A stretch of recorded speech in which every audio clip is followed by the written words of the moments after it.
PositiveCast Direção, um tempo dedicado a você, profissional do volante. Fala galera, esse é mais um PositiveCast Direção. Hoje eu vou conversar com um cara que tá todo mundo esperando esse papo, porque é um papo com uma pessoa que salva todo mundo quando a corda tá no pescoço. É o cara dos juros abusivos, aquele cara que ajuda você a reduzir os juros abusivos. Esse aqui, ó, o Tarcísio. Tarcísio é advogado, ele é especialista em redução de juros abusivos aqui no nosso estado. Pelo que eu andei pesquisando, é o maior especialista que a gente tem.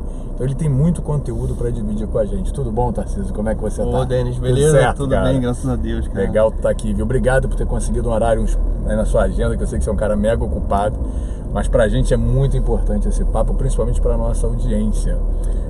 É, cara, pra mim também, até porque, assim, eu senti muito na pele que a nossa sociedade tá sentindo hoje, né, Denis? O pessoal tá Passou esses apertos aí também. Com certeza. Então, assim, eu senti o calor do que é ter o medo de perder um carro numa busca e apreensão, de como eu posso resolver minha vida financeira. Então, mediante tudo isso foi o que surgiu aí, né? Tarcísio. Quer dizer, eu ia até te perguntar como é que você chegou nisso, você já me contou. Quer dizer, o limão virou limonada, tu passou o aperto, aí tu viu a possibilidade e juntou com a tua expertise, que é o direito.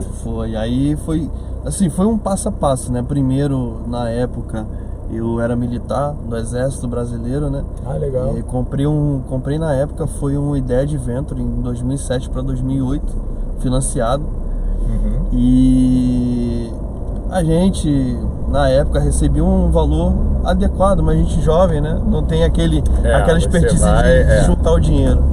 Então ali acabei metendo os pés pelas mãos, tinha condições de pagar a parcela, mas o meu gasto estava maior do que eu recebia. E aí foi onde que eu comecei. Né? Complicado. Nessa época, Denis, eu estudava, na verdade fazia faculdade de TI. É algo totalmente diferente. Ah, você fez direito? Você primeiro fez faculdade de TI, depois você fez direito. Isso aí. Legal. Eu fiz TI pelo QG da brigada, né? Quando eu entrei na brigada eu era da área de informática, então eles pagaram a minha faculdade de TI. Pô, que legal. Nesse período que eu já sabia como fazer a pesquisa e muita gente não acreditava nesse serviço de juros abusivos. Entendi. Então eu comecei a pesquisar. E eu, na época, não era advogado, né? E aí eu chamei meu pai pra gente ter uma ideia, e meu pai não acreditava nesse tipo de serviço também. Uhum. Então o que a gente fez? Eu montei uma petição por base de muitos estudos. Antes de ser advogado, e você mesmo fez a petição? Isso aí. Então quando você entrou pro TI, talvez o TI tenha sido uma oportunidade, mas a tua vocação original já era. É o direito, né? Que legal, cara. Que você descobriu pela necessidade, né? Pela necessidade. Assim, você como jovem, tu viu uma oportunidade. E aí quando você viu uma necessidade, aflorou em você a tua verdadeira vocação. Com certeza. Pô, que barato, que legal. Foi um passo a passo que conseguiu reverter toda a minha ideia, né? Porque eu vindo do ramo da TI, tava fazendo faculdade ali de informática. TI, pra galera que não sabe, é o cara que mexe com informática, é o programador de computador. Isso aí, é o cara que cria software, que faz programação. E também foi um feeling que eu tive na época, Denis, que é o seguinte, então aí, né, eu na época, o YouTube começou a ensinar muita coisa. Sim. E eu vi que a parte de informática, ela estaria muito, como que eu digo, iria perder muito valor na mão de obra.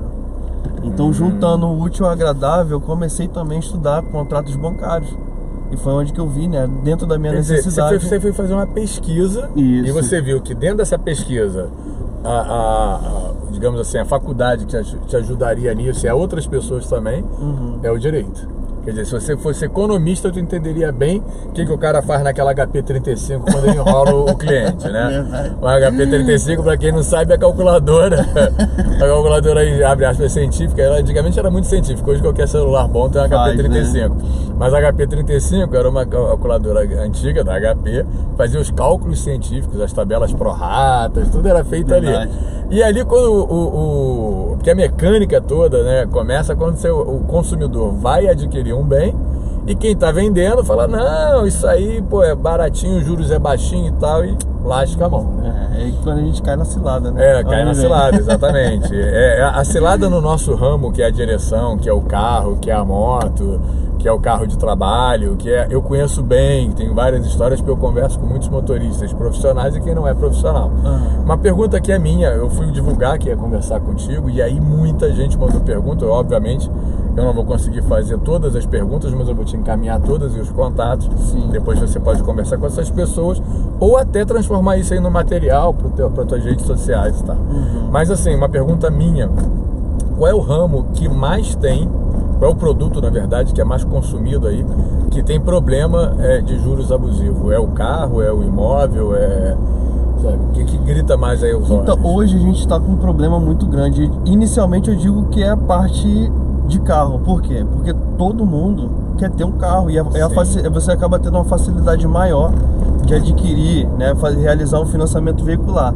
Só que em quesito de taxas de juros, tudo que você venha financiar tá com juros abusivos, ultrapassa o valor permitido por lei. Então hoje, vamos dizer, um habitacional, saindo um pouco da realidade dentro do habitacional.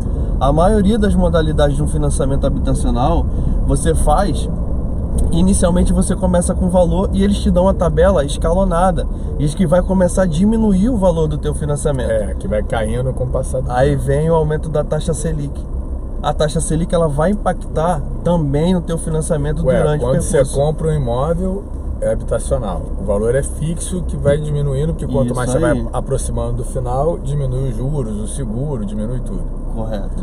Quando você faz isso, a taxa Selic sobe. A taxa Selic sobe, se a prestação, mesmo ter sido contratada, ela fixa, ela aumenta? Ela aumenta. Porque toda a taxa TR... Isso é uma novidade pra mim, não sabia disso. Acho que pra mim e pra muita gente. Hein?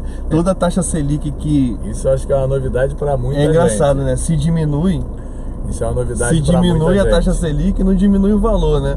Mas se aumenta, aumenta o valor da parcela. Isso é uma pegadinha, infelizmente. Mas no caso do carro, que assim, a maior parte da nossa audiência aqui com certeza tem carro, porque muitos são motoristas de táxi, muitos são motoristas de aplicativo, e a galera mesmo toda tem carro, não é só quem trabalha com carro, mas quem gera renda com carro, e tem uma galera também muito grande aí que faz entrega com carro e moto, né? Então quem gera renda com o veículo, com o carro, essas pessoas têm uma preocupação, porque se aquilo ali é para você ganhar, aferir dinheiro, como é que você está perdendo? Como é que você está assumindo uma coisa que não está dando, né? Eu acho que a coisa vai meio nessa direção. Eu imagino que a maior parte dos seus clientes sejam profissionais do volante, né? Sim, a maioria. Eu digo, de 10 clientes, 11 é veicular. Então você veio pro lugar certo. Sim. E eu trouxe a pessoa certa para conversar no nosso Positivecast de direção. Uma coisa que eu ia te contar, que eu acho que você conhece uma parte dessa história, porque você conhece quando o sujeito já chegou no teu escritório e já está com problema. Eu conheço a história quando ela começa. É muito comum algum colega, algum amigo pessoal, alguém que é seguidor, alguém que acompanha o nosso trabalho, procurar lá, pô, cara, eu tô querendo rodar em aplicativo, tô querendo trabalhar e tal, vou comprar um carro. O que você me aconselha? Primeira coisa que eu aconselho é não comprar o carro. Primeira coisa que eu aconselho, aluga um carro por pelo menos 3 meses.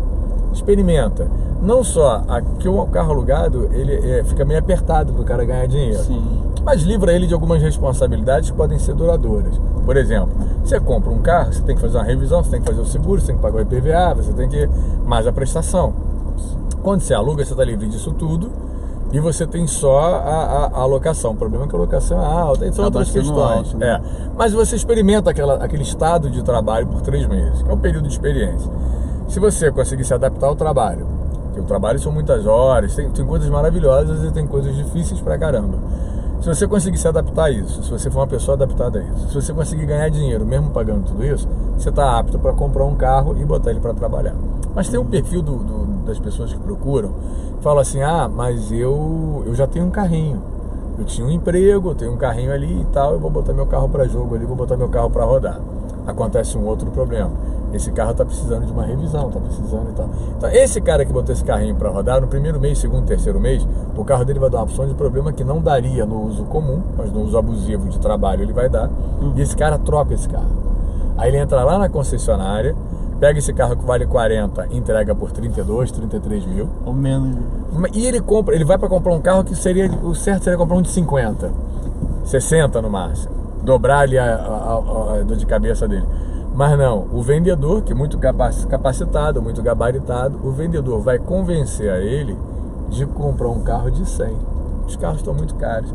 Ele vai convencer, compra um carro de 100 mil. O carro de 100 mil é que é bom. Um carro de 100 mil tu vai conseguir mais êxito, mais sucesso, o carro é melhor. E você mais novo. E o cara vai comprar, porque assim, o carro faz parte da gente, né? Meio que uma coisa meio... E você já tá meio derrotado ali, que tu perdeu o teu emprego, tá com dificuldade, tu compra. Porque você compra porque cabe na tua parcela. Ou melhor, a parcela cabe no teu orçamento. Verdade. O problema é que você não enxerga os juros abusivos que está sendo colocado ali. Aí é quando você entra na história. Por isso que eu te contei essa parte inicial. Sim. Você já deve ter ouvido, mas o cara não te conta dessa maneira. Ele conta só dizendo, fui enganado. Ou não tô aguentando pagar. Quando na verdade ele levou as ferramentas para ser envolvido, não digo enganado, mas ele levou as ferramentas para ser envolvido. E aí ele fez a conta. Não, R$1.800, pô, pago isso aí mole. Eu tenho um amigo que tá rodando aí, que tira isso aí por semana, uma semana eu pago o carro. E ele esquece que o carro tem milhões de outras despesas a mais. E que aqueles juros de 1.800 ele tá pagando, como você disse, no espaço na rádio, que pô, ele tá pagando 3 carros. Verdade. Entendeu? E aí ele vai bater na tua porta lá desesperado, né? Como é que o galera chega lá pra te procurar? Agora, como é que eu resolvo, né? Então, assim, primeiro essa logística, né? Esse passo a passo que você deu, é muito importante você se adaptar no novo empreendimento. Não adianta você já sair comprando um carro para tentar resolver um problema que possa ser algo pior ainda posteriormente, né? Então, conforme eu te disse, Denis, eu passei por essa etapa, né? Passo a passo. Comprei o carro, não consegui pagar, com medo de perder o veículo. Então o que eu aconselho para todo mundo é, em caso de vender um veículo, nunca venda um veículo diretamente para agência, tenta vender no particular. Por quê? Por mais que você venda, teu bem vai ser depreciado em mais de 12, 15 mil reais no valor de mercado. Com certeza. Então você já vai perder ali só na primeira conversa 15 mil, 20 mil. A agência tem que aferir lucro. Se o carro entrar na agência, significa que vão ter impostos ali para serem pagos também. Mas também então... é bom alertar, Denis, o seguinte, que às vezes quando você faz essa entrega, né, entre aspas, para uma agência para você dar de entrada do seu veículo, às vezes o teu veículo nem entra como entrada. E aí você para pra pensar, pô, comprei um carro de 100 mil. Isso aí é uma coisa que eu não sabia. Como é que é isso? Comprei um carro de 100 mil reais, dei meu carro de 40 mil, que foi avaliado em 32, e meu saldo devedor no final ficou a 90 mil. Ou seja, então teoricamente você deu 10 mil de entrada. Então o carro não entrou ali. Então interessante saber disso. É que eu sempre aconselho. Quer dizer, diz o teu conselho que eu já fiquei até assustado com isso, que eu tô procurando carro para comprar e, perdão. O que eu aconselho é você, quando for assinar o contrato de financiamento, ver se realmente consta, né, o valor da entrada combinada com a agência e o que está no contrato. Tá então, entendendo? Quer dizer, se o meu carro que valeu 32, no contrato tem que estar sinal de 32. Se não tiver, não, mas é porque eu aumentei o valor do veículo. Não. Se eu tô dando 32, tem que dar 32. Aí por isso que a gente para pra pensar, pô, o veículo é 100 mil. Se eu der sem entrada, vai ser em 60 de, vamos botar um exemplo, de 4 mil reais. Eu dei um veículo de entrada no valor de 32 mil. Aí cai 60, de 4 mil vai pra 3.500. Qual foi a diferença que teve? Praticamente nenhuma. Tem que ficar muito atento com isso, né? Caso isso aconteça, porque é muito complicado, quando você vai comprar um carro, você sabe disso, você é consumidor também. O vendedor, ele te envolve, aproveitando a tua vontade de ter aquele carro e tudo mais. O vendedor te envolve ali. Acaba cegando a gente mais ainda, você fica meio cego pelo desejo. Quando a gente quer muito uma coisa, a gente perde um pouco o parâmetro. Quando você vai comprar um carro usado particular, você leva um amigo. Normalmente você faz isso, né?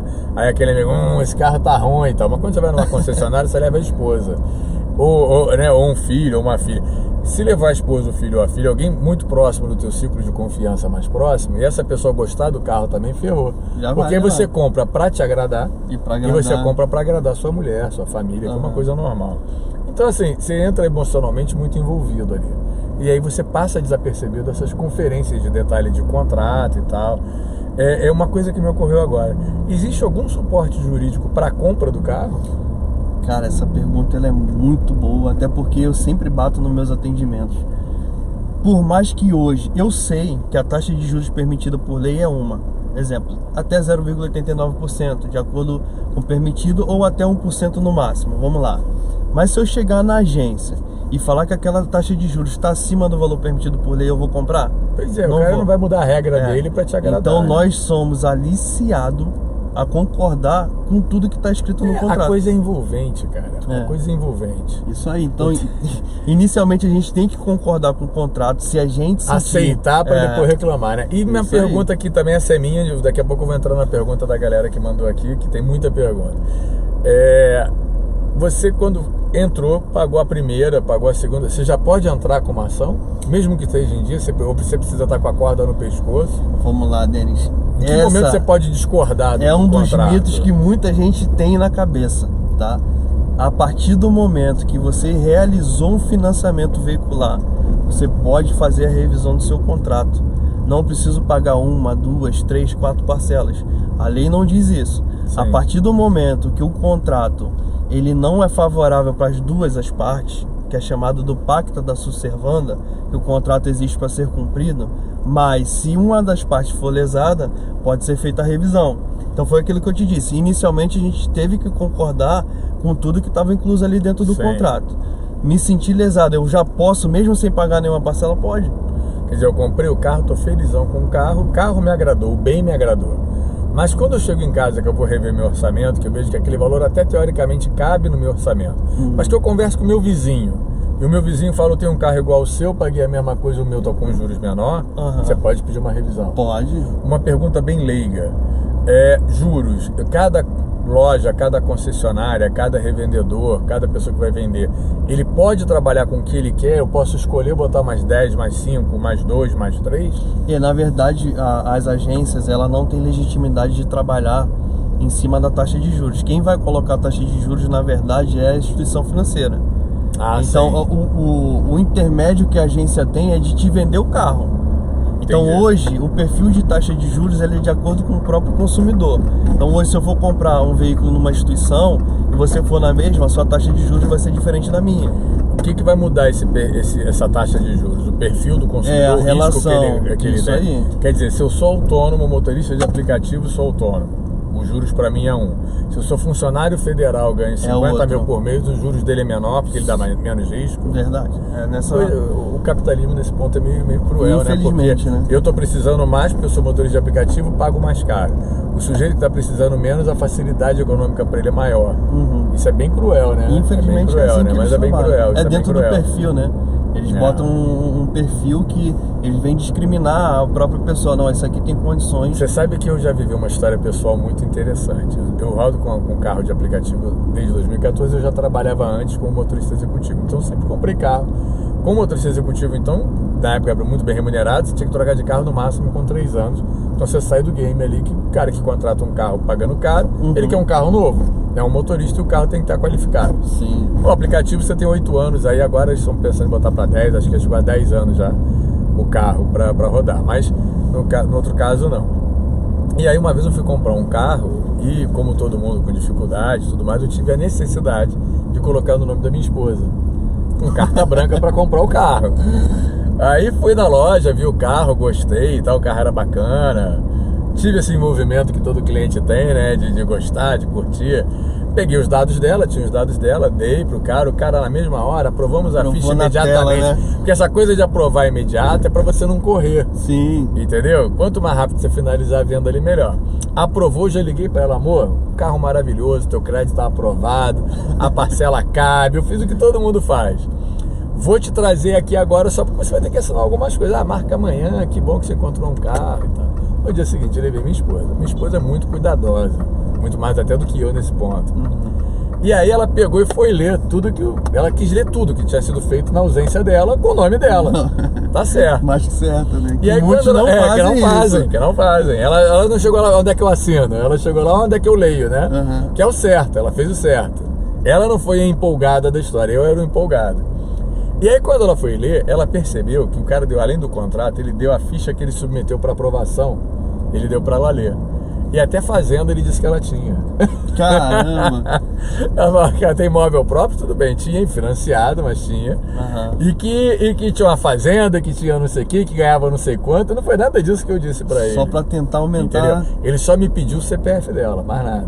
Tudo bem que a intenção dele era vender e talvez até nos ajudar, mas Ela, quando leu aquilo, ela falou, não, tá tudo certo, o que tá errado é essa ficha aqui que você fez. Essa ficha aqui não tá sendo verdadeira. E aí eu não concordo com isso. Ele falou, não, isso aí é um rito normal, só pra aprovar mesmo a ficha. Já tá aprovada, a senhora não se preocupe, já foi aprovado. Ela falou, não, me preocupa, porque foi aprovado como inverdade. E eu não vou aceitar isso. Eu tremi, cara, porque eu precisava do carro pra trabalhar. O negócio já tava aprovado. Mas por outro lado, eu achei que ela foi certa, entendeu?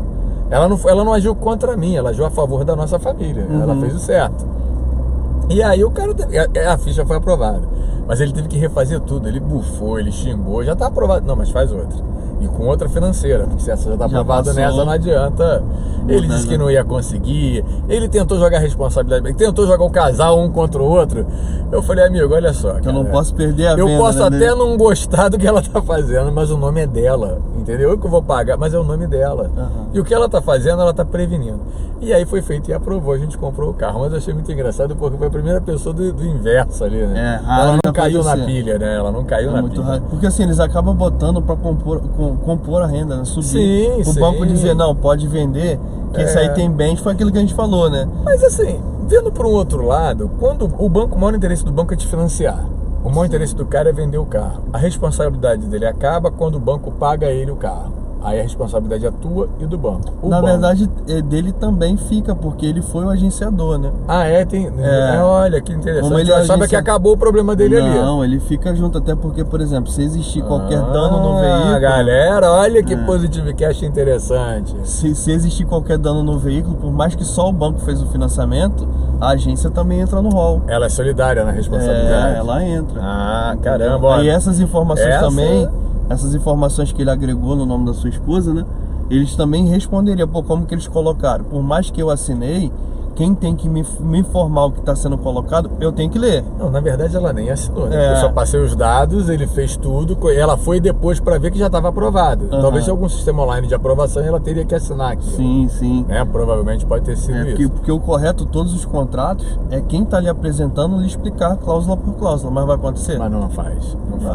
Mas não tem uma situação que faz. Eu tenho, agora eu estou sem proteção, mas eu tinha proteção veicular da Prime. A Prime, a pessoa que vem te trazer lá, ele explica item a item o que você tá, sabe, pelo menos o que me atendia, eu fazia assim, muito claro. Eu acho até você sente mais segurança e você tira a dúvida na hora. E a pessoa que está te explicando às vezes não sabe, o cara é vendedor, ele não sabe te esclarecer a dúvida, mas ele tem que saber onde ele recorre para esclarecer essa dúvida. Para quem eu pergunto e te dá a resposta. Acho que você faz uma coisa com segurança. O que as pessoas às vezes não entendem, quando você compra um carro em 48 meses, você não consegue muitas vezes planejar o teu aniversário do ano que vem. Mas você tem que planejar mensalmente o teu pagamento durante 48 meses. Eu ontem eu tive um encontro com os motoristas e um colega falou para mim, o Marcelo, cara, faltam só 2 parcelas para eu acabar o meu financiamento. Ele falou com uma satisfação, sabe? Tipo assim, só aquele faltam peso, 2. Né?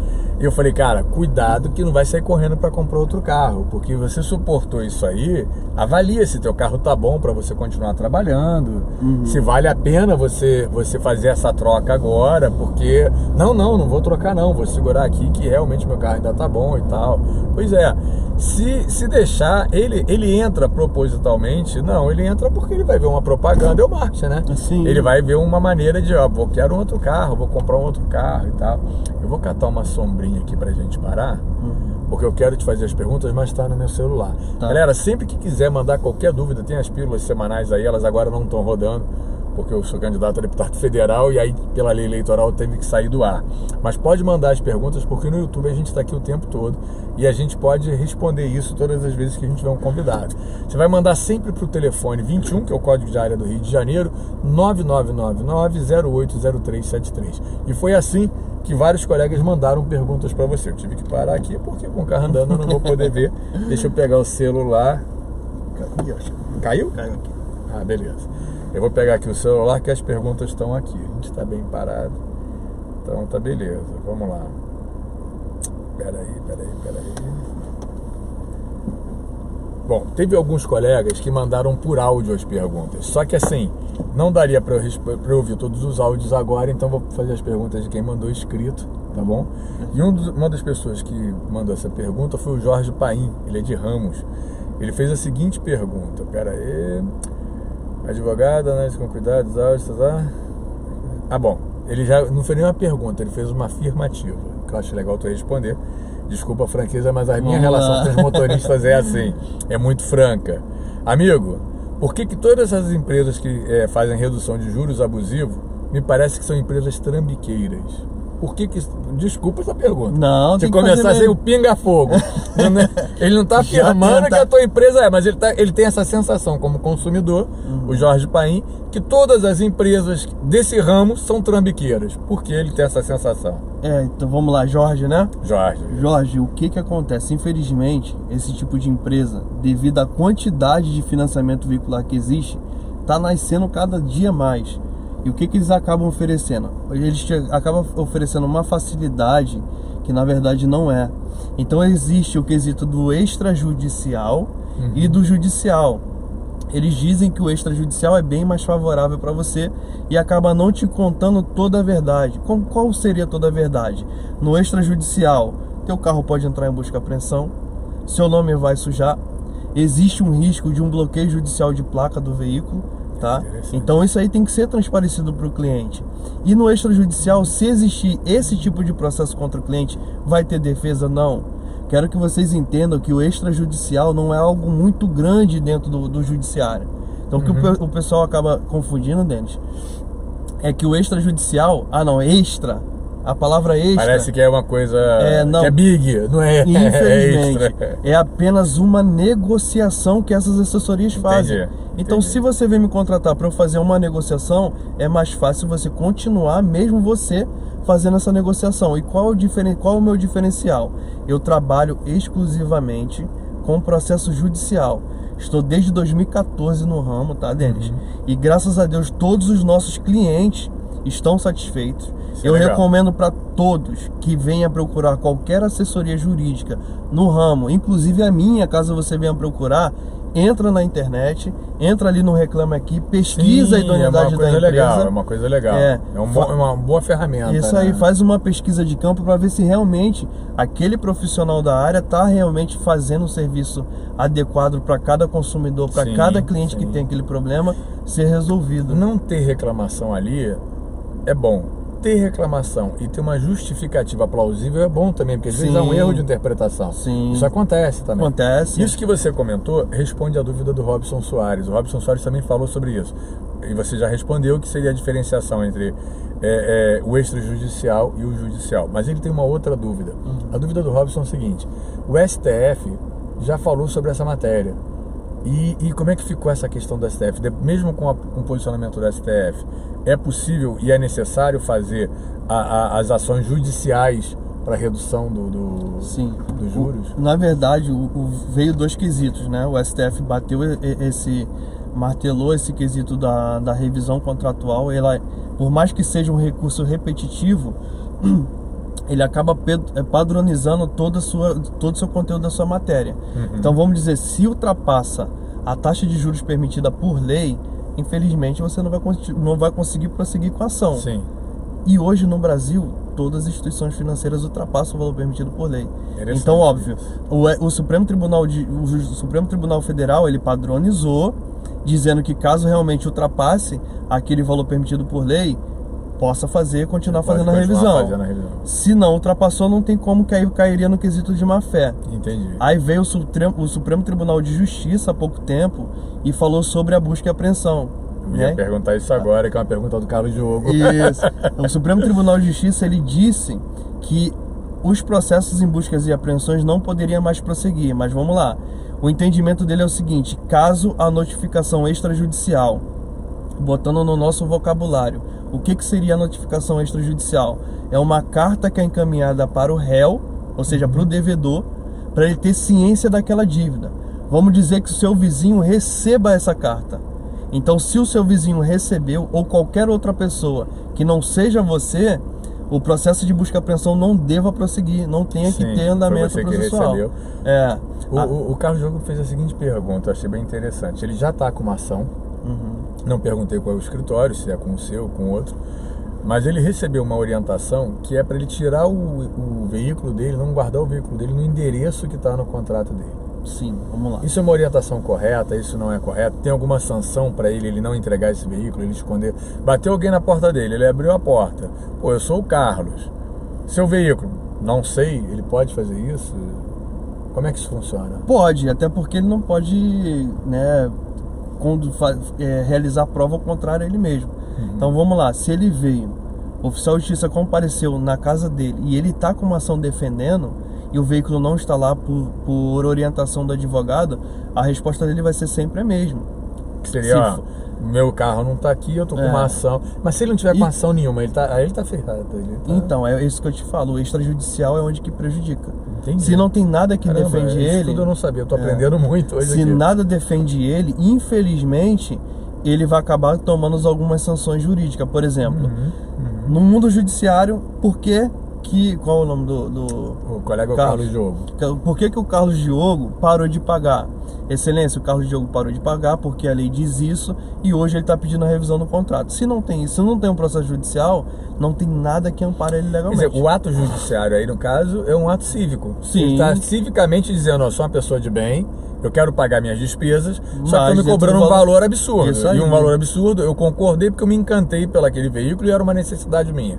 Porém, eu não tenho condição de pagar. Juridicamente é isso que ele está dizendo. Tem uma outra pergunta muito interessante da Luana Prenda. A Luana Prenda é seguidora da gente, tá botando até no Instagram uma foto comigo. Ela mandou uma pergunta. É o seguinte, a Luana falou o seguinte, não sei se é o caso específico dela ou se ela trouxe a pergunta de alguém. O indivíduo já pagou 80% do carro. Mas aí ele teve uma dificuldade. O carro pode ir à busca e apreensão? Esse é mito, hein? Pode. Pode? O Código de Processo Civil diz... abre o olho, hein, galera. Não se acomodem. Diz que se você realiza um financiamento, fez em 60 vezes, pagou 59, você é inadimplente. Entendi. E existe, dentro da alienação fiduciária, a probabilidade do banco pedir a busca e apreensão. Mas o juiz vai decretar? No meu ponto de vista, não. E nos 80% vai. Porque ainda tem uma margem de 20%. Ela faz uma pergunta, ela divide a pergunta em duas, né? Uma segunda parte da pergunta é o seguinte: se a pessoa faltam só 6 parcelas para quitar o carro, mas a dificuldade chegou. Se a gente não escolhe o dia, a hora para o imprevisto. Pode existir a busca. Vale a pena ela entrar para evitar uma busca, talvez? Não. Se vale a pena ela entrar com o processo? Vale, mas não nessa modalidade de quitação integral. Aí ela teria que entrar com uma ação de revisão total do contrato, pedindo que o estorno pague indevidamente. Ah, sim, isso é uma coisa que pode acontecer também. Quer dizer, você já pagou demais. E aí você fala lá, olha, o juiz vai entender, não, peraí, mas você até pagou o carro e ainda tá sobrando dinheiro. Acontece isso? Acontece. Caramba. Pode pedir ali o estorno de juros. Então, nessa modalidade, quando restam poucas parcelas, aí já é outra linha de ação. Por isso que eu te falo, tem que ter uma análise contratual, né, per capita. De cada pessoa uma análise diferente. Então a gente faz essa proposta, né? Eu tenho uma outra dúvida aqui de um outro colega nosso, ouvinte, também motorista de aplicativo, Eduardo Bento, lá de Cabo Frio, da região dos Lagos. Ele pergunta o seguinte: entrei com uma ação, reduziu meus juros, tá tudo ok, tô feliz, mas só que carro é ferramenta de trabalho. Eu vou ter que continuar comprando carro minha vida toda. Isso traz alguma dificuldade para eu comprar um novo carro? Quer dizer, eu consigo comprar um novo carro depois? Ou eu vou fazer um financiamento, vai estar lá, eu tô no livro negro das financeiras. Não. Esse cara processa a gente. Entendeu? Então, vamos lá. Não tem a dúvida da anterior, da Luana Prenda. Quando a gente trabalhar com ação que a instituição financeira tenha que lhe devolver, você fica negativado. Você cai no limbo. Digamos, vou dar um exemplo qualquer aqui. Eu comprei um carro pelo Banco Itaú. Isso não é fictício, tá? Sim. Nunca comprei carro pelo Itaú. Eu comprei um carro pelo Itaú, mas aí em algum momento eu cheguei à conclusão que o juros está alto e tal. E aí eu consigo entrar com uma ação, o Banco Itaú me devolve o valor, pede desculpa, falou, me enganei aqui, tá tudo certo, me indenizou de volta, quitei meu carro, vou comprar outro. No Itaú você não consegue. Eu vou no Itaú e já não consigo. Mas isso é legal fazer isso? Infelizmente é porque é uma análise de crédito. Com essa análise de instituição financeira, mesmo que eu esteja sem nome no Serasa, que eu esteja... Aí eu tenho um exemplo pessoal para te dar, bem antigo. Aí é um exemplo meu, posso falar melhor dele. Em 90 e alguma coisa eu comprei um carro financiado. Na época tudo estava dolarizado, então vinha no carnê, o valor do carro era em dólar. Aí eu, na época, faltando assim 8 parcelas para quitar, o dólar disparou. O dólar, quando eu comprei, estava equiparado, quase que 1 a 1, 92, 93. 94, você vai meio que denunciar a minha idade aí. Não, eu comprei em 92, 93, estava acabando de pagar em 94. Vai denunciar a minha idade. Peguei isso ainda aí também. Eu vou ter que pintar o cabelo agora. Peguei essa fase. Eu vou ter que pintar o cabelo depois disso pra esconder a idade. Mas agora já foi. E daí, aí eu comprei o carro. Disparou o dólar na época. Eu me lembro, na época eu morava em Teresópolis, eu tive que descer pro Rio. Fui tentar negociar a véspera de carnaval. As financeiras não negociavam nada. O valor que eu pagasse, se fosse 500, virou 1.000. Entendeu? No outro mês viraria 2.000, porque o dólar estava disparando. Eu fui na Defensoria Pública e tal, enfim. Consegui pagar com valor congelado para uma determinação judicial do valor anterior. O banco, depois disso, na época ainda era o Unibanco, que já não existe mais, que virou Itaú depois. O banco, ele aceitou eu pagar, me deu a quitação do carro, todo mundo dizia que não ia dar, deu a quitação. Só que eu passei a ser meio que um cliente no limo, que você falou. Eu não consegui mais cheque especial, eu não consegui mais nada nesse banco mesmo tendo o nome limpo. Não liguei muito, abri a conta em outro banco, não era o único banco que existia no país, graças a Deus. Mas essa ação do banco, ela é legal? Ele pode me botar na geladeira, digamos assim, mesmo estando com o nome limpo? Infelizmente pode, porque assim, toda instituição financeira, quando você vem pedir um crédito, ele faz uma análise. E dentro da análise ele vai ver que constatou que você entrou com uma ação e dentro da ação, né, teve um rombo para o banco de X valor.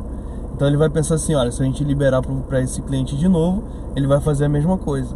E qual é a forma disso não acontecer? Sim. Quando você entra com outra linha de ação, que é a quitação integral do contrato, dentro dessa linha de ação você tem o seu tempo hábil para juntar para quitar. Infelizmente você só está pagando para o banco. Então o banco diz o seguinte, olha, você pode liberar esse valor para ele de crédito, por quê? Porque além de a gente receber o valor do seguro, que a gente venha ganhar, caso ele venha processar a gente vai ganhar o valor de quitação que ele vai dar pra gente. Então vamos dizer, você acabou de fazer um financiamento de 80 mil, não paguei nenhuma parcela e ingressei com a ação. O banco vai acionar o seguro vai quitar os 80 mil pro banco, ok? Só que esse valor de 80 mil, você ainda vai ter que pagar 16 mil pro banco. Então o banco recebeu quanto? 96 mil no final. Entendi. Então é por isso que você vai acabar não caindo. E óbvio, uma observação boa é o seguinte, você também tem que ter um senso crítico. Se eu acabo de fazer uma compra de um veículo de 90 mil, né, entrei com um processo contra o banco, depois que eu quitei, eu vou lá tentar comprar um de 150? Alguma coisa tá errada. Não vou conseguir. Também você tem, a justiça também não é só para um lado ou para o outro, você tem que comparar. Não existe a categoria vítima, a categoria algoz o tempo todo. Em algum momento você pode ser o algoz, você pode ser a vítima. Seu ato pode ser mal interpretado. O Gustavo é taxista aqui do Rio de Janeiro, do Amarelinho. O Gustavo faz a seguinte pergunta: se for uma empresa, eu não comprei o carro no meu nome, provavelmente não deve ser o táxi dele, que o táxi está no nome dele, tem as isenções. Mas eu comprei um outro carro, não comprei no meu nome, comprei no nome da minha empresa. Os juros eu considerei que estão abusivos. Eu posso entrar com uma ação como pessoa jurídica? Pode, a ação ela é cabível tanto para pessoa jurídica quanto para pessoa física. Legal. Isso aí legal. Sem problema não tem problema nenhum. Quer dizer, não. E a justiça não vai fazer nenhuma interpretação. Uma empresa tem dinheiro para pagar, tem que pagar. Não vai. Não tem até porque nenhum. Assim, existe dentro do processo, né, um valor chamado de custas judiciais. Sim. A pessoa física, teoricamente ela é portadora desse benefício, então ela acaba não pagando. Certo. Já a pessoa jurídica, eu vou botar de 100 empresas que entram com processo judicial, vou botar só 2, 3 ganham essa gratuidade de justiça, diferente da pessoa física. Se for MEI, ganha? É mais fácil ganhar. MEI é mais MEI fácil. É o CPF, É um né? CPF, na verdade, que tem uma personalidade jurídica, digamos assim, né? Essa pergunta aqui. Bom dia, Denise. Processo na banco. Tá, já falei. Bruno Moreira é um colega nosso, ele é motorista de aplicativo, ele é despachante, ajuda pra caramba a categoria aí, dando dicas, né, de Detran, essas coisas e tal. Ele faz a seguinte pergunta: quanto tempo pode ficar sem pagar para não entrar numa restrição judicial de busca e apreensão? Então a gente não tem uma base certa de cálculo, Denis. Por quê? Porque o Código de Processo Civil diz, né, a partir do primeiro dia em atraso, o banco já pode pedir. No primeiro dia? No primeiro dia. Só que não pede por quê? Porque o banco, para ingressar com a ação, ele tem que pagar. No primeiro dia a gente esqueceu de pagar, pelo amor de Deus. Mas não pede porque vamos ser bonzinho aí um pouquinho. Vamos dizer, tem uma métrica. O banco, para entrar com a ação, eles pagam as custas do Estado. Eles não ganham gratuidade de justiça. Ah, sim. Porque o banco é o banco. Né? Ele tem então, uma umas custas, né, mais ou menos do banco é mais ou menos uns R$4.500 para entrar com a ação de busca e apreensão. Entendi. Se você atrasa um dia numa parcela de 1.500, e o banco entra com ação, no outro dia você paga, o banco tem que arquivar o processo. Então eu digo que mais ou menos em torno de 2 ou 3 parcelas. De 2 para lá, já a lâmpada vermelha aqui do lado da cabeça tem que acender. Entendeu? Mas o correto é, a partir do primeiro dia em atraso, o banco já pode pedir. Entendi. O Anderson de São Gonçalo, o Anderson não mandou uma pergunta. Ele contou uma história que eu acho que vale a pena eu te contar e você queria que você analisasse. Ele entrou com a ação, através com uma empresa, ação judicial, naturalmente, perdeu em primeira instância, perdeu em segunda, me parece então que deve ter uma terceira, que em algum momento ele ganhou essa ação, ou fez um acordo, talvez, da segunda instância para a terceira, não sei. Nesse acordo, ele é testemunha disso, ele tinha uma dívida de 18 mil, que caiu, ele anotou para R$ 2.400. Então é viável, ele está falando aqui, agora, deixa eu só, para falar valores certos, não, tá anotado, porque galera, eu anotei aqui que eu não gravo tudo de cabeça, eu finjo que eu gravo. Então aqui, não, eu tenho uma memória boa, mas eu tenho que fingir, Não dá muita pergunta. E aqui não tem telepronto, a gente está dentro de um carro, eu parei numa sombra para não dirigir, mexer no celular, porque as perguntas estão aqui, então não tem telepronto, então o telepronto está aqui e tem um aqui que eu botei uma cola. Na verdade não foi 18, a dívida era 12 mil e caiu para 2.400. Essa é a história do Anderson de São Gonçalo. Ele disse que aí foi feito um acordo. Ele, pô, 12 mil, 2.400, vou pagar os 2.400. Ele pagou, ficou satisfeito. Mas ele disse que o desembargador não ficou muito satisfeito. O cara, quase que o acordo não sai. Num caso desse, o desembargador pode interferir no acordo? Ele pode falar, não, 2.400 não. É pouco, é muito, você tem que pagar menos, você tem que pagar mais, ele pode fazer isso? Não cabe o judiciário interpor com qualquer valor que venha imposto ali, até porque assim, está sendo envolvido 2 partes, como exemplo o Anderson e a instituição financeira. Se ambas as partes entram no acordo judicial, o objeto da lide foi resolvido. Sim. Então a gente só vai ter que vir para o juiz e falar assim, excelência, eu quero que você homologue esse acordo e pronto, acabou. Então assim, se o desembargador não gostou, desculpa, azeite, problema dele, do desembargador. Problema é o dele. O importante é o Anderson ficar satisfeito e a outra parte, que estava sendo acusada ali, ter condição de arcar com a... E acaba o processo. Legal. Hoje em dia é até mais favorável para o judiciário, eles querem mais que os processos acabem o mais rápido possível. Entendeu? Eu estou lendo uma outra pergunta aqui do Luiz Cláudio. É certo conseguir baixar alguma coisa do financiamento ou pode acontecer de não conseguir? E aí ficar queimado com a financeira só de ter tentado? Não. Boa pergunta, hein, Luiz Cláudio? O código de o código de ética da ordem diz que não pode estar dando garantia para nenhum tipo de ação. É certo, ganhar é certo. Agora, se o banco ultrapassou o valor permitido por lei, você vai chegar no objetivo da ação que foi apresentada. Então ali você vai chegar no êxito que foi... mas existe a probabilidade de não conseguir só se você não seguir nossas orientações. Certo. Também não adianta o cara fazer uma ação e fazer diferente daquilo você que vem me contrata, pelo amor de Deus, né? Você me contrata para eu resolver o seu problema e você fica intermediando, não adiantou nada. Não tem como. Entendeu? Então não tem, é só seguir as orientações ali que chega no objetivo. Não, beleza. Galera, tem uma outra pergunta, essa é do Jean, o Jean Carlos, é um cara que, líder de grupo aí, tem vários grupos de WhatsApp, é um cara muito conectado com a galera. Esclarecendo a dúvida do Jean, com certeza ele vai levar essa resposta para outras pessoas. Ele pergunta o seguinte: estou na última prestação do meu carro, não tive flexibilidade de prestação na pandemia. Então assim, não teve nenhuma, que foi normal na pandemia, uma colherzinha de chá ali para ajudar as pessoas. Ele não usufruiu disso, ele não teve isso. Paguei na prestação da pandemia. Ao assinar o contrato, paguei um seguro. Hoje, se eu quiser, posso entrar com juros abusivos e reaver as prestações passadas? Quer dizer, ele está acabando. Excelente pergunta, Janto. Sempre manda bem, irmão. Ele está quitando. Mas ele chegou no final da história, ele falou, cara, peraí, eu fiz as minhas contas aqui e estou achando que eu paguei mais do que eu devia. Ele pode entrar com uma ação e reaver para trás? Pode. Ele pode, mas a gente vai cair naquele quesito que eu te falei. Primeiro, referente à pandemia, eles deram essa colher de chá, mas na verdade eles deram e depois eles enforcaram. Porque eles prorrogaram quantidade de parcelas, mas ele modificou todo o teu financiamento. Então, teoricamente, você fez um refinanciamento, tá? E voltando para essa questão do Jean, ela é muito importante perguntar por quê? Porque ela vai cair no quesito, tem como reaver o valor? Tem, mas ele não vai conseguir fazer uma compra futura naquela instituição financeira que ele entrou. Por quê? Porque o banco vai devolver uma importância X para ele, entendeu? Então, se a gente for todo mundo que realizou um financiamento veicular e no seu contrato de financiamento tem esse seguro, você mesmo pode entrar em contato com o banco, solicitar o cancelamento. Por quê? Aquilo ali foi uma venda casada. Entendi. Que você não autorizou aquela venda. Autorizou, mas e aí eles vão ter que te ressarcir aquela importância. Pelo Código de Defesa do Consumidor, você não pode fazer venda casada. E ali Isso, quando qualifica isso, é algo que é ilegal. Mas nesse caso você não precisa nem entrar com uma ação. Entendi. Você, como legítimo da causa, você entra em contato com o banco falando, não adquiri e colocar. Uma pergunta, eu tô vendo que você aqui não tem a menor preocupação em captação de clientes, tem preocupação em esclarecer as pessoas. Eu acho que isso é muito legal, porque assim, a pegada da nossa rádio é a positividade, é ajudar as pessoas. Lógico que a gente precisa de dinheiro para sobreviver, isso é um trabalho, todo mundo tem que ser remunerado dentro do que é justo. Mas assim, você tem uma preocupação em compartilhar conhecimento. Você tem rede social, você tem algum lugar que é o que aqui vai ser 1 hora de podcast, mas alguém quer continuar entendendo, quer continuar interagindo, tem como fazer isso com você? Tem. Assim, é aquilo que eu tô te falando, né, Denis? O meu objetivo, por mais profissional que eu seja, eu vivi na pele e eu sei que a nossa sociedade ela tá carente dessas informações. Então eu tô aqui não para vender o meu serviço. Sim. Eu tô aqui justamente para estar esclarecendo para o maior número de consumidor possível realmente procurar o serviço. Não precisa ser na minha empresa.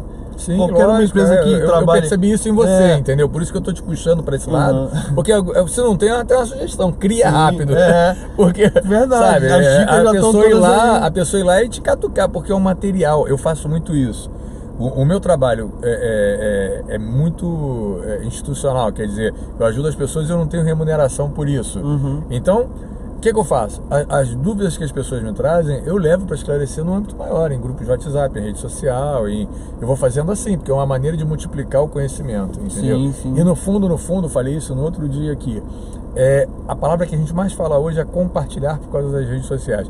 E a gente tem que prestar atenção no sentido verdadeiro dessa palavra. É verdade. Compartilhar mesmo, é dividir com as pessoas, dividir com os amigos, com os conhecidos e até com os estranhos. Porque as pessoas, quando a gente compartilha coisa boa, elas se aproximam da gente. Isso é um ato de positividade. Eu acho que é o propósito da rádio, levar mais coisas boas. E ela está sendo só um veículo de comunicação. A gente é que tem que usar ele para levar, né? Sim, legal. Tem mais perguntas, viu? Eu não vou conseguir fazer todas, infelizmente. O Pedro fala o seguinte: se existe assim, ele deixa claro aqui que ele sabe que não tem como se afirmar com precisão, mas se existe algum percentual médio de valores de redução, tipo, eu devo 100, em média eu consigo reduzir 10%. 80%. Você vai pagar 20% só do teu financiamento. Pô, peraí, para tudo agora. Sério? Quer dizer que a gente está sendo garfado em 80% daquilo que a gente paga? A dívida, de novo exemplo, 80 mil. Você com a dívida de 80 mil, você vai quitar por 16 mil. Quer dizer, em média você consegue reduzir em torno de 80%. Ou mais. Ou tá? mais. Caramba. Então, o Pedro me afirma uma pergunta que eu acho que é difícil de você responder, mas eu queria que você diga qual é o canal, que eu acho que já foi dito aqui, mas é legal repetir. Se essas empresas são idôneas. Se elas são idôneas, você pode responder pela sua, naturalmente. Mas assim, qual é o canal que a pessoa busca para verificar se uma empresa que propõe a redução de juros abusivo, ela é idônea? Primeiro, uma pesquisa de campo dentro da própria internet. Ali dentro o maior site hoje em dia de pesquisa sobre esse tema é o Reclame Aqui. Segundo, no próprio Tribunal de Justiça. Então, se a empresa não é idônea, vai chover processo contra ela. Fato. Então, são as duas ferramentas que eu digo que são as mais tops. E o que você precisa se preocupar é o seguinte: o tempo que a empresa existe. O que aconteceu? É uma coisa que eu faço muito. O tempo que aconteceu. Há quanto tempo essa empresa existe? Se ela me promete um mundo, no primeiro mês que ela abre, ela é tão empolgada quanto eu, não é boa pra mim, não. É isso. Entendeu? Se ela já existe há mais tempo, ela pode me prometer alguma coisa porque ela já sabe o que ela tá falando, né? Então é dentro dessa ênfase. Aí você vai entrar numa empresa que de todo ano muda de nome, muda de endereço, muda de CNPJ. De nome toda hora de então se você for analisar, tem alguma coisa errada que não tá certa. No nosso ramo, galera vê muito, saiu muito agora. Loja de pneu, de balanceamento, alinhamento. Ela vende um pneu baratinho, eu não sei um pneu baratinho, aí tu vai lá, o cara vem com uma conta desse tamanho, que teu carro tá todo ruim. Aí daqui a 1 mês, 2 meses, tu volta lá, a loja tá no mesmo lugar, só que ela tem um outro nome. Aí tu volta daqui a 6 meses, ela tem um outro nome. Aí tu vai, entendeu? Por que a coisa isso? De trocar de nome porque não é legal. Já lesou uma quantidade muito grande de clientes. Tu sabe que quando eu comecei lá atrás, em 2015, fundei a primeira associação e tal, ninguém conhecia nada no nosso ramo de motorista de aplicativo. E eu sempre falava, eu botava a legenda Denis Moura. Tinha gente que fala, esse cara quer aparecer. Não queria aparecer, eu tava botando na cara, eu não era ninguém. As pessoas queriam saber quem eu era. Então eu botava. E depois as pessoas acostumaram com isso. Hoje eu não preciso de botar tanto. Já tá aqui no nosso vídeo vai aparecer o nosso nome lá no início. Mas no início não era pra aparecer, não. É porque a gente tem que botar a cara. O meu nome é uma coisa que eu preservo muito. Sim, isso aí é entendeu? Sei lá, 30 anos atrás, quando eu abri minha primeira empresa, a empresa tinha o meu sobrenome. Entendeu? Porque é uma coisa que a gente preserva. Eu não posso ficar trocando de nome toda hora. Então, a minha empresa tem o meu nome. Tem o teu nome? Então a gente tem que vem a Rios, né? Toca aqui! Entendeu? Eu fazia, sério, a primeira loja que eu abri, eu tinha 22, a primeira empresa que eu abri, eu tinha 22 anos, era Moura Lá. Porque o meu nome é Denis Moura. Então era uma loja ligada a móveis, é Moura Lá. Entendeu? Sim, tinha que ter, tem que ter, cara, tem que ter. Eu vou repetir uma pergunta, a gente já deu a resposta, mas aqui eu tenho que ser gentil com todas as pessoas que mandam as perguntas, mas uma aqui em especial, porque veio do Espírito Santo. A nossa audiência tá chegando longe pra caramba. O Luiz Fernando, provavelmente não veio pela rádio, ele veio aqui pelo YouTube mesmo, né? Porque a rádio não passa lá no Espírito Santo. Sim. O Luiz Fernando Miller, ele fez uma pergunta que a gente já respondeu, mas eu quero que ele saiba que a pergunta dele chegou a gente. Ele pergunta que se eu entrar com um processo e reduzir os juros do carro, poderia comprar outro sem problema? A gente já falou um pouco sobre isso. Ele pode comprar, mas aquela financeira pode ser que... Depende da modalidade, né? Tem aquelas duas formas. Ou redução da parcela com estorno de juros, que fica negativado, ou a quitação integral, que ali ele pode comprar outro veículo futuramente. Quer dizer, ele diz que ele ouve sempre falar isso, mas tem uma questão aí que pode ser até que ele consiga ou não, mas... Entendeu? Tá. O Vieira também é motorista de aplicativo, que tem uma spin de 7 lugares. Ele fala assim, se tiver alguma empresa boa pra indicar... o financiamento aqui tá bravo, Vieira, depois eu te passo o contato. Não vou falar, não vou vender o peixe, vá na minha empresa. O que eu falo é o seguinte: vai lá, faz uma pesquisa de campo de todas as empresas que existem no estado do Rio de Janeiro e vê realmente a que tá ali mais adequada para te assessorando. O Carlos Diogo também mandou uma outra falando sobre isso, que ele também precisaria de uma boa indicação. Deixa eu ver aqui. Aqui tem duas perguntas bem elaboradas. Uma outra pergunta aqui é do Alexandre Tavares. Alexandre Tavares é motorista de aplicativo. Ele pergunta o seguinte: como evitar de cair nessa cilada? Quer dizer, como você evitar de cair nisso? E uma outra coisa, existe algum canal para a gente conhecer as empresas campeãs de juros abusivos? Existe algum canal, algum ranking, empresa tal, que seja de habitação, que seja de venda de veículo, de venda de eletrodoméstico, que seja. Existe esse ranking? Boa pergunta, hein, Alexandre? Vamos lá.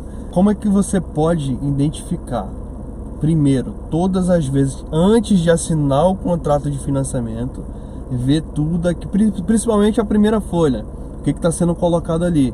Se existe IOF, serviços terceiros, taxas, taxa de seguro, tudo que estiver sendo incluso casadamente, ou seja, já ultrapassou o valor permitido por lei. Sim. Outra coisa que você tem que analisar no contrato de financiamento, ou se você for assinar pelo aplicativo, ou se você for assinar direto na agência, lá embaixo está escrito assim: taxa de juros ao mês.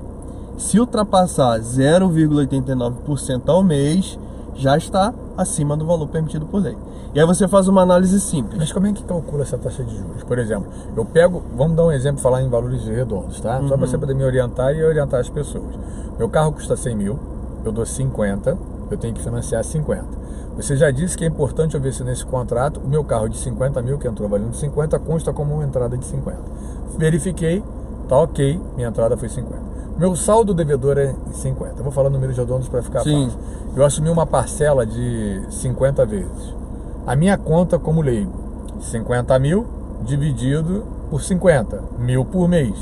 Só que eu sei que não vai ser 1.000 todo mês, porque tem os juros. Teria que entrar 0,89%. Esse 0,89 entra no valor total dos 50, ele entra 1.000 a 1.000 que eu estou pagando, ele entra acumulativo, como é que ele entra? No total do todo o financiamento. Por isso que, na verdade, o contrato ele vem com 3 taxas de juros. A taxa de juros ao mês, a taxa de juros ao ano e o SET, o custo efetivo total. Então o seu financiamento ele vai sofrer impacto nessas 3 taxas. Certo.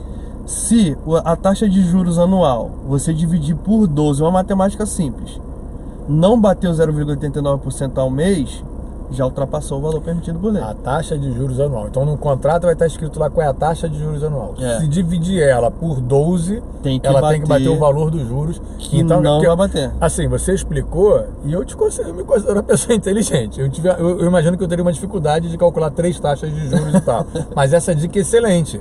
Eu pego a taxa de juros anual, divido por 12. Ela tem que ser exatamente igual ao que está ao mês. Eu tenho aferindo no mês. Isso aí. Se não aferir, vai ter que ligar para ele. Nunca vai ser. Entendi. Sempre coloca ali uma taxa sempre um pouquinho a mais. É aí que ele entra. Agora, a segunda pergunta, né? Sim, é verdade. Se existe algum lugar para poder... Então, o próprio Banco Central do Brasil, ele tem uma taxa de instituições financeiras de ranking de juros, né? Não de juros fica abusivos. na internet. Fica no próprio Banco Central do Brasil. Você coloca lá, Banco Central do Brasil, taxa de juros ao mês das instituições financeiras. Aí vai aparecer lá, uma por uma. Então você pode, antes de sair para comprar o teu carro, você tem que fazer um dever de casa. Você entra ali no site do Banco Central, verifica. Quando você chegar na loja e o cara fala, não, eu tenho aqui uma... Qual é o teu banco? Eles gostam de perguntar isso porque eles querem te tirar do teu banco. Isso aí. Qual é o teu banco? Vou continuar usando o exemplo do Itaú. Meu banco é o Itaú. Pô, cara, eu tenho uma taxinha aqui, não é no Itaú não, é num outro banco. Ele já te tirou do... Ele já tirou você da tua possibilidade financeira. Não estou dizendo que o do Itaú seja melhor, não é isso. Sim. Mas ele já eliminou uma e está te canalizando para que interessa a ele. Se você fez a cartilha que ele aqui, ó, o especialista, está te indicando, tu já olhou lá o ranking naquele mês, tu já vai no certo. Tu já sabe que aquele que ele está falando às vezes é pior do que o Itaú, ou pode ser até melhor, mas tem uma melhor ainda. E se teu nome é bom, qualquer um vai te querer. Verdade. Então você fala, não, mas eu quero comprar. Ou você já vem falando, olha, eu quero comprar pela financeira tal. Isso aí, eu quero que você só passe a ficha no banco X. Porque se você também não falar, ele vai passar em todos os bancos. Sim. E aí se você não... Cada vez que o seu nome é analisado por uma instituição financeira, o seu score diminui. Sim. Ah, é? Eu não sabia disso. Se eu chegar numa loja, eu vou ver um carro. Aconteceu isso agora com um amigo. Não mandou pergunta, se mandou, não deu tempo de eu ver. Ele mora em Maricá, o Alexandre. Ele é motorista também de transporte executivo e particular, já foi motorista de táxi. Ele estava vendo um carro. Estava quase para fechar o carro, ele descobriu que o carro era de leilão e ele não quis fechar. E aí, com certeza passaram a submeter a ficha dele para aprovação daquele carro. Aí ele vai ver um outro carro. Viu o carro, gostou do carro, mas os juros é abusivo. Submeteram de novo a ficha dele. Quando ele for ver o terceiro carro, já passou, o score dele é menor? Já é menor. E aí se o score dele é menor, os juros dele vai ser maior. Vai ser maior e o risco de não aprovar também é maior. Então, galera, a simulação pode ser feita sem submeter a ficha? Pode. Hoje em dia pode, porque o sistema credenciado do banco, só pelo CPF já te dá uma estimativa. Só que ele te dá um pré-aprovado. Sim, tá pré-aprovado. Então a galera que fala assim, pré-aprovado, tua ficha tá pré-aprovada, ok. Tua ficha tá aprovada, só submeta se você tiver certeza que aquele carro vai ser bom. E se aquele juros negociado vai ser o que vai ser praticado. E se eu passei 10 vezes? O que eu posso fazer? O que vai acontecer? Você vai ter que ir no Poupa Tempo e pedir que seja retirado o excesso de passagem do seu nome. Serviço gratuito. Esse podcast vai entrar, esse Positivecast vai entrar pra história. Eu acho que se a gente cobrasse por informação, o nosso almoço hoje estava pago. Caraca, quer dizer que se eu passei 10 vezes, existe um mecanismo. Existe, gratuito. Eu vou no Poupa Tempo e peço pra tirar as passagens. Isso, porque ao mesmo tempo, eu gosto de viajar na maionese. Eu fui mandado embora do meu trabalho, eu recebi uma grana boa, eu quero dar entrada num apartamento, eu quero comprar um carro pra mim ou pra minha mulher. Só que minha mulher não tem renda, tá com probleminha no nome, mas eu tenho dinheiro para comprar. Então eu vou comprar, vou submeter o crédito do meu apartamento, eu vou submeter o meu carro, vou submeter o dela. Num mês, se eu procurei 3 vezes, foram 9 tentativas. 3 no apartamento, 3 no meu carro, 3 no carro dela. Teu score, que era 900, caiu ali para Caiu o score. 400, eu vou lá no Poupa Tempo, peço, isso é uma ferramenta existente. Gratuita. Não tem como fazer online, tem que ser presencial. Tem que ser presencial. Tá, pô, bacana, cara, bacana. Eu vou finalizar com uma pergunta. Eu tive um Renault Fluence, então eu tenho 2 grupos grandes do Fluence, tenho o Facebook do Fluence, tenho parceria com a Renault, que dá desconto pra galera do meu grupo, então meu grupo é um grupo muito legal. Tem um amigo, Alexandre, eu não sei nem se ele ainda tem Fluence, mas ele era do grupo do Fluence, porque também o Fluence é um carro que parou de fabricar e a galera vai trocando, é natural que saia. Mas o Alexandre faz a seguinte pergunta, a única dúvida que ele tem, deve ser bem, a minha dúvida deve ser bem geral, deve ser de outras pessoas. Se em todos os contratos a pessoa deve entrar com um pedido de juros abusivos. Quer dizer, como você está me dizendo, eu entendo a pergunta dele, você está me dizendo que a maioria das empresas, ou praticamente todas as empresas, utilizam essa ferramenta errada dos juros abusivos. Eu fiz um contrato, eu quero pedir uma revisão. Vale a pena fazer em todos? Vale. Então é uma coisa... A revisão contratual, ela é seu direito. E se for constatada aí abusividade, tá dentro do seu direito, você vai procurar ali seu direito. Aproveitando a oportunidade, Denis, vamos fazer o seguinte: todos os seguidores do Denis. Opa! Isso é bom, hein? Isso é bom. Tá? Todos os seguidores do Denis que procurar, fala o nome dele lá, que a gente vê uma condição especial. Não, fala só meu nome não. Não, vamos dar moleza não. Vai na positividade lá, aqui onde você tá vendo aqui.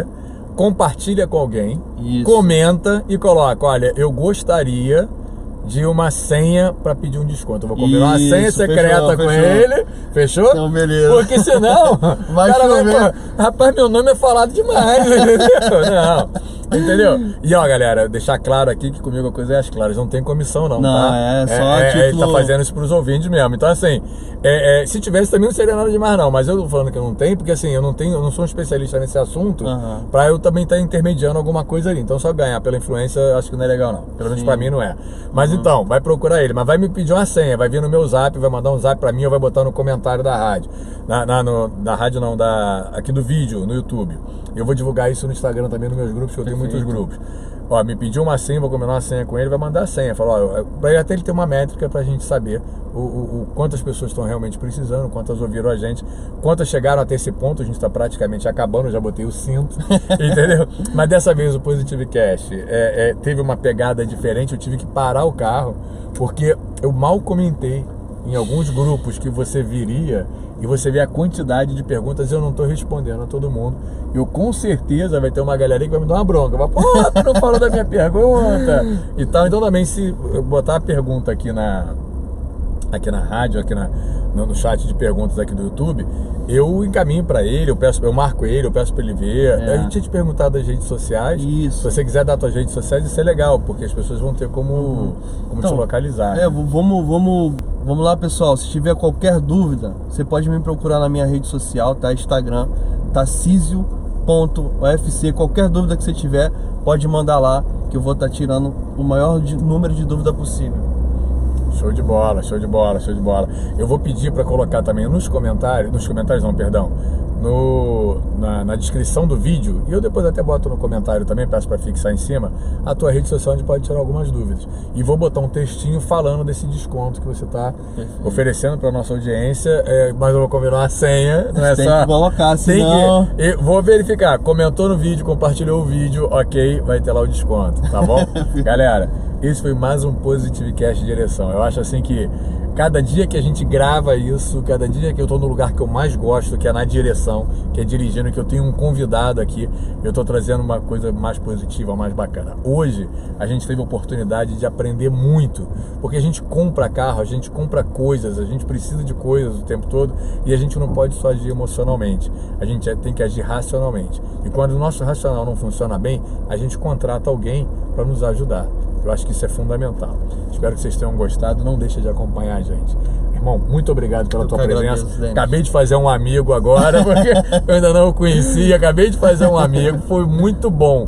Com certeza foi muito bom e tenho certeza que vocês vão gostar. Um abraço. Positivecast Direção. Um tempo dedicado a você, profissional do volante.